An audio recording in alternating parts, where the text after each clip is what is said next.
Merhaba arkadaşlar, kanalıma, mutfağıma, evime hoş geldiniz.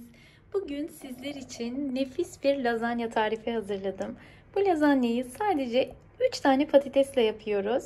Sözü daha fazla uzatmıyorum. Sizden kanalıma destek için beğeni ve yorum bekliyorum.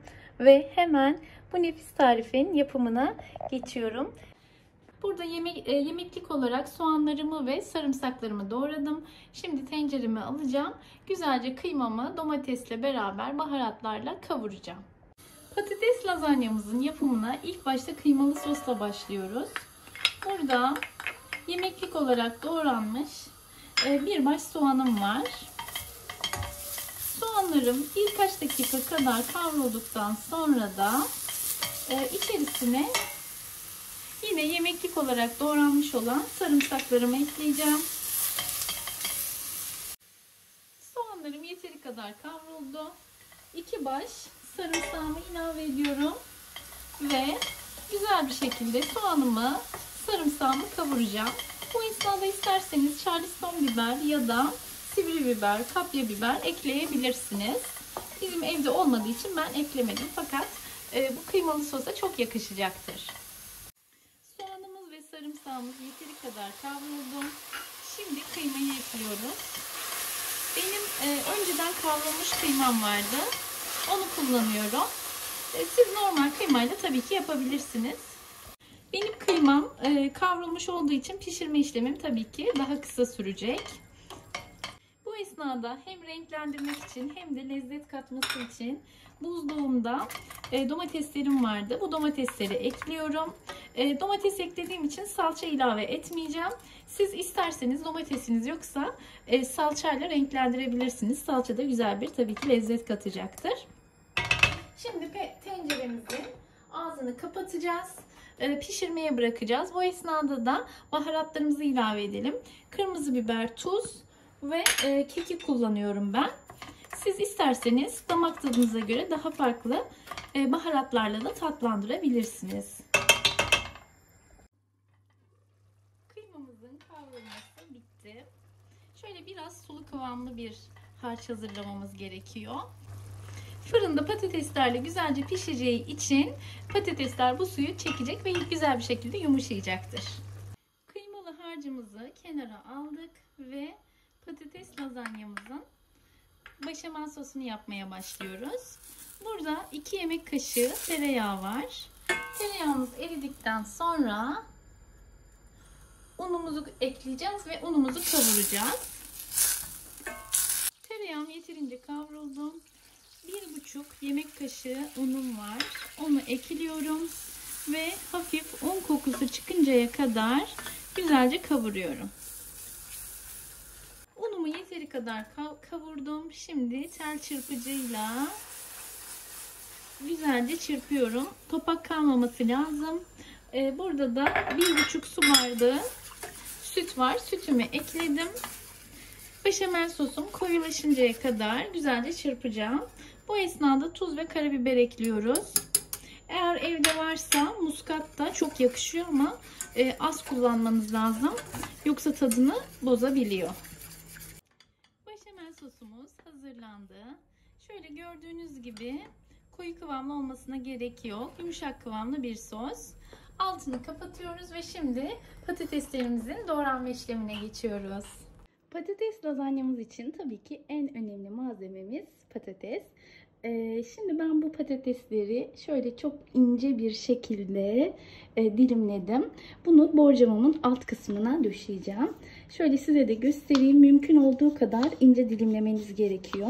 Patatesleri çiğ olarak kullanacağımız için kalın dilimlersek pişerken sıkıntı yaşayabiliriz.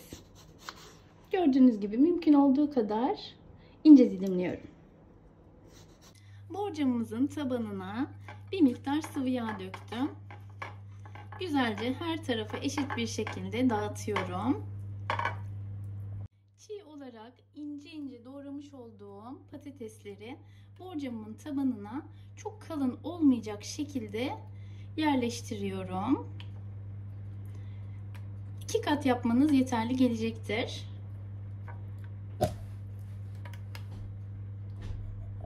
Patates Patateslerimi tavanıma yerleştirdim. Göz kararı olacak şekilde 2 ya da 3 kat patatesi yerleştirdik. Şimdi arasına biraz beşamel sos döküyoruz. Bunu güzel bir şekilde yayacağız. Beşamel sosumuzun üzerine bir miktar göz kararı kaşar döküyoruz. En üstte kıymamızı ilave edeceğiz. Kıymayı da eşit bir şekilde patateslerin üzerine yayabilirsiniz. Evet, kıymamızı da yaydıktan sonra geldik en son katımıza.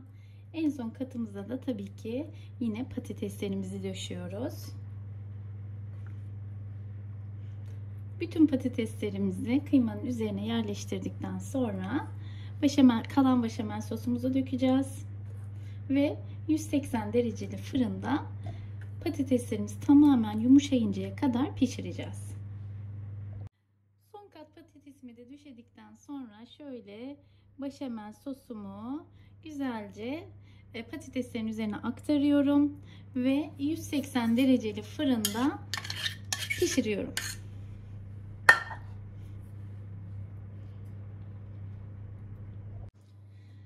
Şimdi patateslerimi fırına veriyorum. Üzeri tamamen kızardıktan sonra patatesleri de çatal ya da bıçak yardımıyla kontrol edeceğim.